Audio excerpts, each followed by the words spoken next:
He was ordered to punish them, but what he saw made him drop his rifle. Pacific Theater, August 1945. The war was ending, but Private James Takeshi stood at a crossroads that had nothing to do with victory or defeat. In his hand, a rifle. In his pocket, an order written in deliberately vague language. Punish the prisoners who refused to work. Make an example. James was a Nisei soldier, Japanese-American, born in California, raised speaking both English and Japanese at home, now wearing the uniform of the United States Army while his mother and two younger sisters lived behind barbed wire in Manzanar internment camp. Every mission he completed, every order he followed was a test, not of his courage, not of his skill, but of his loyalty to a country that had imprisoned his family for the crime of looking like the enemy. The 422nd Regimental Combat Team, the unit James had trained with before being transferred to the Pacific as a translator, became the most decorated unit in American military history. They fought in Europe while their families were locked up in desert camps in California, Arizona, Utah. They bled for a nation that questioned whether they were truly American, and they did it because they believed that service would prove what words could not, that they belonged. But James never made it to Europe. His language skills were too valuable. The Army needed translators in the Pacific, where Japanese prisoners were rare and Japanese-speaking Americans even rarer. So they sent him to the Philippines, to Leyte, where the final bloody chapters of the Pacific War were being written in mud and monsoon rain. By August 1945, everyone knew the war was ending. The atomic bombs had fallen on Hiroshima and Nagasaki. Emperor Hirohito's surrender announcement was days away. But in the chaos of war's final weeks, the machinery of military discipline continued grinding forward, sometimes without direction, sometimes without sense. Orders were passed down through exhausted chains of command. Young officers, barely older than the men they commanded, made decisions they weren't trained to make. And in the gaps between official policy and battlefield reality, moral tests emerged that no training manual had prepared anyone for. Japanese prisoners of war were extraordinarily rare in the Pacific Theater. The cultural shame of surrender was so profound that most Japanese soldiers chose death over capture. Those who were captured were almost exclusively wounded, unconscious, or too sick to resist. And female prisoners were rarer still. Nurses, medical auxiliaries, civilian staff caught in the wrong place when American forces overran Japanese positions. The Geneva Conventions were clear about how prisoners of war should be treated, but the conventions were written for European warfare, for armies that shared certain assumptions about honor and surrender. In the Pacific, where the rules of engagement had been rewritten by years of brutal island fighting, the conventions often felt like suggestions rather than requirements. James had been at the Leyte facility for 3 weeks when he received the order. The facility wasn't really a prisoner of war camp. It was a converted supply warehouse, hastily repurposed when a group of 7 Japanese women, nurses and medical auxiliaries, were captured during the final push through the Philippines. The women had been caring for wounded Japanese soldiers in a field hospital when American forces overran their position. Most of the soldiers had fought to the death. The women had no weapons. They surrendered. Captain Morrison, the officer in charge of the facility, was a career soldier from Georgia, 42 years old, weathered by 2 wars. He had fought in North Africa, in Italy, and now in the Pacific. He had seen things that made him question everything he thought he knew about warfare and humanity. When he called James into his office that morning, his face was unreadable. The order was simple. A group of prisoners had refused to work. They needed to be disciplined, punished. James was to handle it. Morrison's exact words were, "Make them understand that defiance has consequences." Then he handed James his rifle and dismissed him. James walked across the muddy compound toward the detention building. It had rained for 3 days straight, one of those tropical storms that turned everything into a swamp. The air was thick with humidity and the smell of rot. His boots squelched in the mud. His mind raced. What did punish mean? Physical punishment? Reduced rations? Solitary confinement? The order was deliberately vague, and James understood why. Plausible deniability. If something went wrong, if someone asked questions later, Morrison could say he never specified what kind of punishment. And James, the Japanese-American translator, would be the one who had to explain his actions. He thought about his mother. About the day the soldiers came to their house in Sacramento and told them they had 48 hours to pack what they could carry. His mother had been born in America. His father had immigrated legally, worked as a farmer for 20 years, paid taxes, sent his son to American schools. None of it mattered. They were Japanese. That was enough. James remembered the look in his mother's eyes when he told her he was enlisting. Not pride, not anger. Something more complicated. A kind of sad understanding. She knew why he was doing it. To prove something, to protect them somehow by demonstrating that the Takeshi family were loyal Americans. She hugged him and said nothing. What was there to say? Now he was walking toward a building full of Japanese women with orders to punish them, and he didn't know what that meant, and he didn't know who he was supposed to be in this moment. The loyal American soldier following orders? The Japanese-American man who understood the weight of being seen as the enemy? The son who remembered his mother's face? Two young guards stood outside the detention building. They were both privates, younger than James, farm boys from Iowa or Nebraska, the kind of kids who had never seen an ocean before they shipped out to the Pacific. When James approached, they straightened up, but their faces showed something that made him slow down. Not respect, not fear, something else. Discomfort, maybe shame. "They're inside," one of them said. He wouldn't meet James's eyes. "They're in bad shape, Private. Real bad." James felt something cold settle in his stomach. "What do you mean, bad shape?" The guard shifted his weight. You'll see, Captain's orders were to keep them in there until you arrived." James pushed open the door. The smell hit him first. Sickness, human waste, the sweet rot smell of infected wounds. The building was dim, lit only by a few small windows set high in the walls. It took his eyes a moment to adjust. When they did, he saw them. 7 women, ages ranging from what looked like 19 to maybe 35. They were sitting or lying on the concrete floor. No beds, no blankets. Their uniforms, once white, were now brown with mud and dark with moisture. Several of them were shivering despite the tropical heat. One woman was lying completely still, her face turned toward the wall. Another was hunched over, arms wrapped around her stomach. A third was staring at him with eyes that held no hope, no fear, nothing. Just emptiness. None of them were wearing shoes. Their feet were cut, swollen, covered in mud. One woman had a wound on her leg that was clearly infected, red and weeping. Another was so thin that her collarbone stood out like knife edges. James stood in the doorway, rifle in his hands, and felt the world tilt. This wasn't defiance. This wasn't resistance. This was survival, or the end of it. He moved closer. The woman lying against the wall wasn't moving. He knelt down, reached out, touched her shoulder. She was burning with fever. Her breathing was shallow and rapid. Malaria, probably, or dengue, or any of a dozen tropical diseases that killed soldiers and prisoners alike in the Pacific. "What happened?" he asked in Japanese.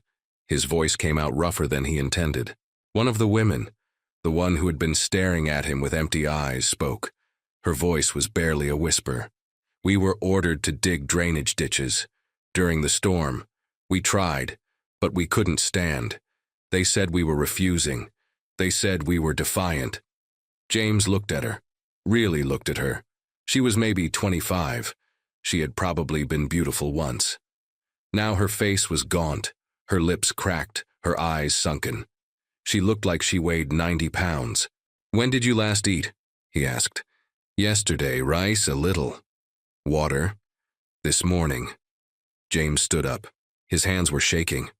The rifle felt like it weighed 1,000 pounds. He looked at the 7 women, these enemy prisoners, these Japanese nurses who had been captured while caring for wounded soldiers, and he saw his mother. He saw his sisters. He saw human beings who were dying, slowly, in an American detention facility. and he had been sent here to punish them. The rifle slipped from his hands. It clattered on the concrete floor. The sound echoed in the small space. He turned and walked out of the building. The two guards looked at him, startled. "I need a medic," James said. His voice was steady now, clear. "Right now." But the captain said, "I don't care what the captain said. These are prisoners of war under the Geneva Convention. They're sick. They're dying. Get the medic. Now." One of the guards ran. The other stayed, looking uncertain. James went back inside. He took off his field jacket, the one with his name stenciled on it, Takshi, and he walked over to the woman with the fever. Gently, carefully, he lifted her head and slid the jacket under it as a pillow. Then he covered her with it. It wasn't much, but it was something. The woman who had spoken to him was watching. "Why?" she asked in Japanese. "Why are you helping us?" James looked at her. "Because you're human beings," he said, "and because this is wrong." The medic arrived 10 minutes later. His name was Corporal Davies, a kid from Philadelphia who had wanted to be a doctor before the war. He took one look at the women, and his face went white. "Jesus Christ," he said. "How long have they been like this?" "I don't know," James said, "but we need to get them help now." Davies started examining them one by one. Malaria, dysentery, infected wounds, severe dehydration, malnutrition. One of them had pneumonia. The woman with the fever was the worst. Her temperature was over 104 degrees. Davies looked at James. "She needs a hospital. They all do. But she needs one now, or she's going to die." James nodded. "I'll talk to the captain." He found Morrison in his office, sitting at his desk, staring at a map of the Philippines. When James entered, Morrison looked up. His face was still unreadable. "I couldn't do it, sir," James said. "I couldn't punish them." Morrison was quiet for a long moment. Then he said, "Tell me what you saw." James told him. Everything, the conditions, the sickness, the infected wounds, the fever, the fact that these women hadn't refused to work out of defiance but because they were physically incapable of standing. When he finished, Morrison was still quiet. Then the captain did something James didn't expect. He smiled. Not a happy smile, a sad one. "Tired." "Good," Morrison said. "That's what I needed to know." James stared at him. "Sir?" Morrison stood up. He walked to the window, looked out at the rain. "I've been in this war for 4 years, Private. I've seen men do things that would make you sick. I've seen good men turn into monsters because war gave them permission. I've seen the line between soldier and murderer get so thin, you can't tell the difference anymore." He turned back to James. "I needed to know if you were still human. If you could still see human beings when you looked at the enemy. Because if you couldn't, then we've already lost. Not the war. Something more important." James felt something break open in his chest. "It was a test." "It was a test," Morrison confirmed. "For you and for me. Because if you had walked in there and followed what you thought was my order, if you had hurt those women, then I would have known that I failed. As an officer. As a man." He sat back down. "Get them to the field hospital. All of them. And Private Takeshi, thank you for reminding me why we're supposed to be the good guys." The 7 women were transferred to a proper medical facility that afternoon.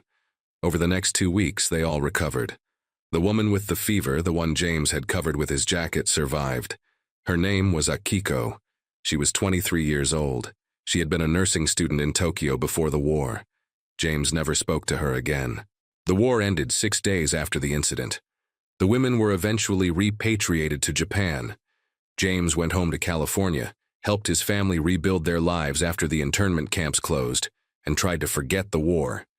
He didn't talk about what happened in that detention building. Not to his wife, not to his children, not to anyone.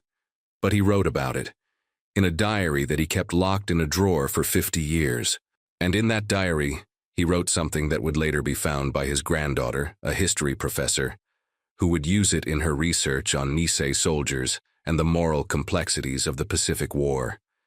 He wrote, "The word punish didn't mean what I thought. It was a test for them to see if they would survive, for me to see if I would stay human, for Captain Morrison to see if he still knew the difference between justice and cruelty. I think about that day all the time. I think about what would have happened if I had followed the order the way I thought it was meant. I think about Akiko's face, empty of hope, waiting for whatever came next. And I think about my mother, in Manzanar, waiting the same way. The war taught me how to fight. That day taught me why fighting matters, not for victory, not for glory, but for the chance to choose mercy when the world tells you to choose violence. Decades later, in 1985, James attended a reconciliation ceremony in San Francisco. It was organized by a group dedicated to healing the wounds between America and Japan, between former soldiers and former enemies. He didn't want to go. His wife convinced him. She said it might help. At the ceremony, an elderly Japanese woman approached him. She was small, gray-haired, elegant. She looked at his name tag, which read, James Takeshi, 402nd RCT, Pacific Theater. She studied his face for a long moment. Then she spoke in careful English. I think I know you, she said. Late, 1945, you gave me your jacket. James stared at her. 40 years collapsed into nothing. Akiko? She smiled. It was a sad smile, tired, but real. You saved my life, all of our lives. I wanted to thank you. I've wanted to thank you for 40 years. They talked for 2 hours. She told him what happened after she returned to Japan, the shame of being captured, the difficulty of rebuilding, the years of nightmares, but also the gratitude, the knowledge that one American soldier in one moment had chosen to see her as a human being rather than an enemy. That choice, she said, had changed everything for her. It had allowed her to believe that peace was possible, that reconciliation was possible. James told her about his mother, about Manzanar, about the weight of being Japanese-American in a war against Japan, about the test he didn't know he was taking until he passed it. When they parted, Akiko took his hand. You dropped your rifle, she said. I remember that sound. It was the most beautiful sound I ever heard, because it meant someone chose mercy.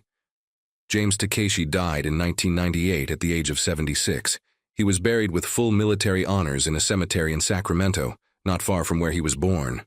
His granddaughter, Dr. Sarah Takeshi, used his diary as the foundation for her doctoral dissertation on moral decision-making among Nisei soldiers in the Pacific Theater. The dissertation won several awards and was later published as a book. In the acknowledgments, she wrote, My grandfather taught me that the hardest battles aren't fought with weapons. They're fought in the space between what we're ordered to do and what we know is right. He taught me that courage isn't about pulling the trigger. Sometimes it's about dropping the rifle. The story of James Takeshi and the 7 women in the Leyte detention facility is not unique. Declassified documents from the final months of the Pacific War reveal dozens of similar incidents, moments where individual soldiers faced with orders that conflicted with their conscience chose humanity over obedience. These stories were rarely recorded in official histories. They didn't fit the narrative of total war, of good versus evil, of clear moral lines. But they mattered. They mattered because they showed that even in the darkest circumstances, even when institutions and systems and the machinery of war pushed people toward cruelty, individuals could still choose differently. They could still see the humanity in the enemy. They could still drop the rifle. The Geneva Conventions, which were supposed to protect prisoners of war, were often honored more in the breach than in the observance during the Pacific War. Both sides committed atrocities. Both sides dehumanized the enemy. Both sides created conditions where moral choices became nearly impossible. But the conventions existed for a reason. They represented an ideal, a standard, a line that was supposed to hold even when everything else collapsed. James Takeshi held that line, not because he was a hero, not because he was special, but because in one moment when it mattered most, he chose to see 7 sick women instead of 7 enemy prisoners. He chose to see his mother's face instead of following an order he didn't understand. He chose mercy when violence would have been easier. The Nisei soldiers of World War II occupy a unique place in American history. They were the most decorated combat unit of the war, earning over 18,000 individual decorations, including 21 Medals of Honor. They fought with extraordinary courage and suffered casualty rates that were among the highest of any American unit. And they did all of this while their families were imprisoned in camps surrounded by barbed wire and guard towers. The 402nd Regimental Combat Team's motto was, "Go for broke," a Hawaiian pidgin phrase meaning to risk everything, and they did. They risked their lives to prove their loyalty to a country that doubted them. They bled to demonstrate what words could not, that being Japanese American didn't make them less American, that their loyalty was beyond question. But James Takeshi's story reveals another dimension of the Nisei experience. It wasn't just about proving loyalty through combat. It was about maintaining humanity in circumstances designed to strip it away. It was about holding on to moral clarity when everything was morally ambiguous. It was about being asked to choose between your identity as an American soldier and your identity as a person of Japanese descent, and finding a way to honor both. When James walked into that detention building, he carried the weight of both identities. He was an American soldier with orders to punish prisoners. He was also a Japanese-American man who understood what it meant to be seen as the enemy, to be judged by your face rather than your actions. Those two identities could have torn him apart. Instead, they gave him the clarity to see what others might have missed, that the women weren't defiant, they were dying. Captain Morrison's test was cruel in its own way. He put James in an impossible position, gave him an order that could have destroyed him morally, just to see if he would pass. But Morrison was testing himself too. He needed to know if he still had the judgment to recognize humanity when he saw it, if he could still tell the difference between discipline and cruelty. The war had blurred so many lines. He needed to know if that line still existed. In the end, both men passed the test, James by dropping his rifle, Morrison by acknowledging that the test was necessary in the first place. The 7 women who survived that day in Leyte went on to live full lives. Akiko, the woman with the fever, became a nurse in Tokyo. She married, had 3 children, and worked in a hospital for 40 years. She never forgot the American soldier who covered her with his jacket. She told her children about him. She told her grandchildren.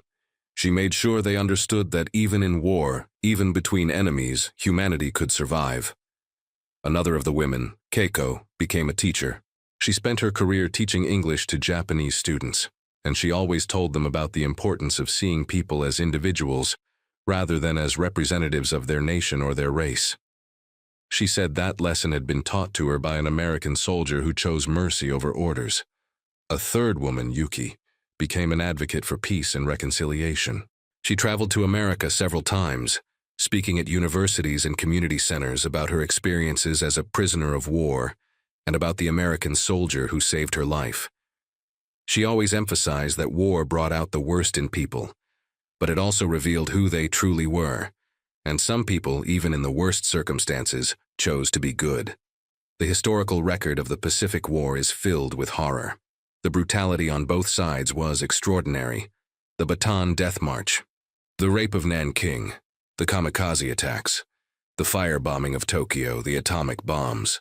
The war in the Pacific was fought with a ferocity that shocked even veterans of the European theater. The racial dimension of the conflict, the mutual dehumanization, the cultural differences in concepts of honor and surrender, all combined to create conditions where atrocities became commonplace. But within that horror, there were moments of grace, moments where individuals refused to participate in the dehumanization, moments where soldiers saw the enemy as human beings and acted accordingly. These moments didn't change the outcome of the war. They didn't prevent the atrocities. But they mattered because they showed that even in the darkest times, moral choice still existed. People could still choose differently. James Takeshi's choice mattered to 7 women who would have died without his intervention. It mattered to Captain Morrison, who needed to know that his moral compass still worked. It mattered to James himself, who carried that moment with him for the rest of his life as proof that he had stayed human when it would have been easier to become something else. And it matters now, decades later, as a reminder that the hardest battles are often the ones we fight within ourselves. The question James faced in that detention building is a question that every generation faces in different forms. When do you follow orders, and when do you follow your conscience? When is obedience a virtue, and when is it a crime? How do you maintain your humanity in systems designed to strip it away? How do you see individuals when you're trained to see categories, enemies, threats? These aren't easy questions. They weren't easy in 1945, and they aren't easy now. But James Takeshi's answer was clear. When the order conflicts with basic human decency, when following it means participating in cruelty, when obedience requires you to stop seeing people as people, then you drop the rifle. You call for help. You cover someone with your jacket. You choose mercy. The diary entry that James wrote after that day has been quoted in dozens of academic papers, taught in military ethics courses, and cited in discussions about moral courage. But the most powerful part of that entry isn't the famous line about the test, it's what comes after. James wrote about the sound of the rifle hitting the concrete floor. He described it as the loudest sound he had ever heard, louder than artillery, louder than bombs. Because in that sound, he heard his own choice. He heard himself refusing to become what the war wanted him to be. He also wrote about the walk back to his barracks after the women were taken to the hospital. How the rain had stopped and the sun was breaking through the clouds. How everything looked different somehow, cleaner. He wrote that he felt like he had been holding his breath for months, maybe years, and he had finally exhaled. The war wasn't over yet. There would be more orders, more tests, more moments where he would have to choose who he wanted to be. But he had passed this test. He had stayed human, and that meant something. In the decades after the war, as the full story of the Nisei soldiers became known, they were celebrated as heroes. Presidents honored them, monuments were built. Their story became a symbol of loyalty, courage, and sacrifice. All of that recognition was deserved. They earned it with their blood and their service. But James Takeshi's story suggests that heroism isn't just about what you do on the battlefield. It's also about what you refuse to do. It's about the moments when you're given permission to be cruel, and you choose kindness instead. It's about seeing the humanity in people you're supposed to hate. It's about dropping the rifle when everyone expects you to use it. The reconciliation ceremony where James met Akiko again was one of many such events organized in the decades after the war. The relationship between America and Japan transformed from bitter enemies to close allies. The process of reconciliation was long and complicated, marked by apologies and reparations, and countless individual acts of bridge building. But at the heart of that reconciliation were stories like James and Akiko's, stories of individuals who had seen each other's humanity, even in the midst of war. Stories that proved peace was possible because people on both sides were capable of mercy. When Akiko told James that the sound of his rifle hitting the floor was the most beautiful sound she had ever heard, she was expressing something profound. In that moment, she had been waiting to die. She had no hope left. She had been reduced to nothing but a body waiting for the inevitable. And then she heard the rifle drop. She heard a soldier choose mercy. And in that sound, she heard the possibility of survival. The possibility that not everyone saw her as just an enemy to be destroyed. The possibility that humanity still existed. That sound changed her life. It gave her hope when she had none. It allowed her to believe that the world wasn't entirely dark, that there were still people who would choose right over easy. And when she returned to Japan and began rebuilding her life, she carried that sound with her. It became her foundation, her proof that reconciliation was possible, that former enemies could become friends, that the future didn't have to be defined by the past. James carried that sound too, but for him it meant something different. It meant that he had made a choice that aligned with who he wanted to be, not who the army wanted him to be. Not who the war wanted him to be, but who he, James Takeshi, son of immigrants, American soldier, Japanese-American man, wanted to be. He wanted to be someone who saw people, who chose mercy, who dropped the rifle. The legacy of that choice extended far beyond James and Akiko. Captain Morrison wrote about the incident in his own memoirs, published posthumously in 2005.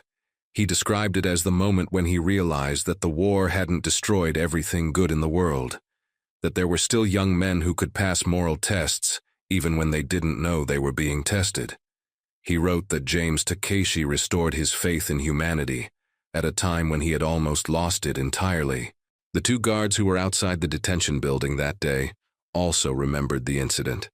One of them, in an oral history interview conducted in the 1990s, said that watching James drop his rifle and demand medical help was the bravest thing he saw in the entire war. Braver than any combat action, because it took more courage to disobey an order and risk punishment than it did to follow orders and risk death. The guard said that moment changed how he thought about courage, about duty, about what it meant to be a good soldier. The medic, Corporal Davies, went on to become a doctor after the war. He specialized in tropical medicine and spent years working in developing countries. In interviews, he often cited the incident in Leyte as the reason he chose that path. Seeing those 7 women dying from preventable diseases, seeing how quickly they recovered once they received proper care, convinced him that medicine was about more than just treating illness. It was about seeing people who others had stopped seeing. It was about providing care to those who had been deemed unworthy of care. It was about choosing to help even when it was inconvenient or uncomfortable or politically complicated. The ripples from James Takeshi's choice spread outward in ways he never knew. The women he saved told their stories. The men who witnessed his choice were changed by it. The officers who learned about it used it as an example in training. The historians who studied it used it to complicate the narrative of the Pacific War. And the descendants of everyone involved carried the story forward, ensuring that it wouldn't be forgotten. In 2015, 70 years after the incident, a memorial was dedicated in Leyte. It honored the Nisei soldiers who served in the Pacific Theater and specifically mentioned James Takeshi's act of mercy. Representatives from both the American and Japanese governments attended. So did descendants of James and descendants of the 7 women. They stood together in the tropical heat, in a place that had once been a battlefield, and they remembered a moment when one man chose mercy over violence. One of Akiko's granddaughters spoke at the ceremony. She said that her grandmother had told her the story of the American soldier dozens of times. Every telling emphasized the same thing. The sound of the rifle dropping, the jacket covering her grandmother's shivering body, the choice to see a human being instead of an enemy. The granddaughter said that story had shaped her entire family's understanding of what was possible. If mercy could exist in that moment, in that place, between those people, then mercy was always possible. Reconciliation was always possible. Peace was always possible. James Takeshi's grandson also spoke. He talked about finding his grandfather's diary and reading that entry for the first time. He said he had always known his grandfather was a veteran, had always known he served in the Pacific, but he hadn't known this story. His grandfather never talked about the war. Like so many veterans, he kept his experiences locked away. But the diary revealed a man who had struggled with impossible choices and had somehow found the strength to choose right. The grandson said that reading that diary changed his understanding of heroism. He had grown up with movies and books that portrayed war heroes as men who killed the enemy, who showed no mercy, who were hard and tough and unbreakable. But his grandfather's heroism was different. It was softer, more human. It was about refusing to kill, about showing mercy, about breaking when the situation demanded it. And that, the grandson said, was a more important kind of heroism, the kind that built peace instead of just winning wars. The memorial in Leyte stands today as a reminder of that moment. It's a simple stone marker with a plaque that tells the story in both English and Japanese. Visitors can stand there and imagine the scene. The detention building, the sick women, the young soldier with a rifle and an order, the choice that changed everything. But the real memorial isn't the stone, it's the story itself. the way it's been told and retold, passed down through generations, used to teach lessons about moral courage and human dignity. The way it complicates our understanding of war, reminding us that even in the darkest times, individuals can choose light. The way it honors not just James Takeshi, but all the people who witnessed his choice and were changed by it, the women who survived, the officers who learned from it, the medic who was inspired by it, the guards who never forgot it. War reveals who we are. It strips away the comfortable illusions we maintain about ourselves and forces us to confront fundamental questions. Are we capable of cruelty? Are we capable of mercy? When we're given power over others, how do we use it? When we're ordered to do something we know is wrong, do we obey or resist? These questions don't have easy answers. They require us to look deeply at ourselves and decide who we want to be. James Takeshi looked deeply at himself in that moment in the detention building. He saw a Japanese-American soldier being ordered to punish Japanese women. He saw the absurdity of it, the cruelty of it, the test hidden within it. And he made his choice. He dropped the rifle. He called for help. He covered a dying woman with his jacket. He chose to be the person his mother had raised him to be, the person who saw people as people, regardless of which side of the war they were on. That choice didn't end the war. It didn't prevent other atrocities. It didn't solve the larger problems of racism, nationalism, and militarism that had caused the war in the first place. But it saved 7 lives. It preserved one man's humanity. It gave hope to people who had none. And it created a story that would inspire others for generations to come. In the end, that's what moral courage looks like. Not grand gestures or dramatic speeches. Just one person, in one moment making one choice. Choosing mercy over cruelty. Choosing to see humanity in the enemy. Choosing to drop the rifle. The sound of that rifle hitting the concrete floor echoed across 70 years. It echoed in Akiko's memory as she rebuilt her life in Japan. It echoed in James's diary as he tried to make sense of what he had experienced. It echoed in the stories told by witnesses and descendants. It echoes still in the memorial in Leyte, and in the classrooms where the story is taught, and in the hearts of everyone who hears it and understands what it means. It means that we always have a choice, even when it doesn't feel like it, even when the orders are clear, and the consequences of disobedience are severe. Even when everyone around us is choosing cruelty, we can still choose mercy. We can still drop the rifle. We can still see the humanity in people we're supposed to hate. James Takeshi made that choice in August 1945, and because he did, 7 women lived. A captain's faith in humanity was restored. A medic found his calling. Guards learned what courage really meant.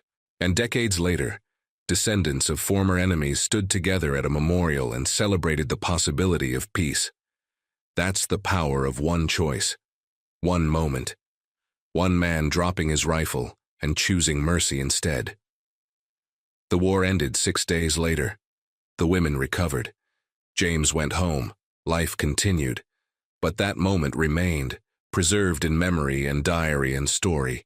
A reminder that even in the darkest times, humanity survives in the choices we make.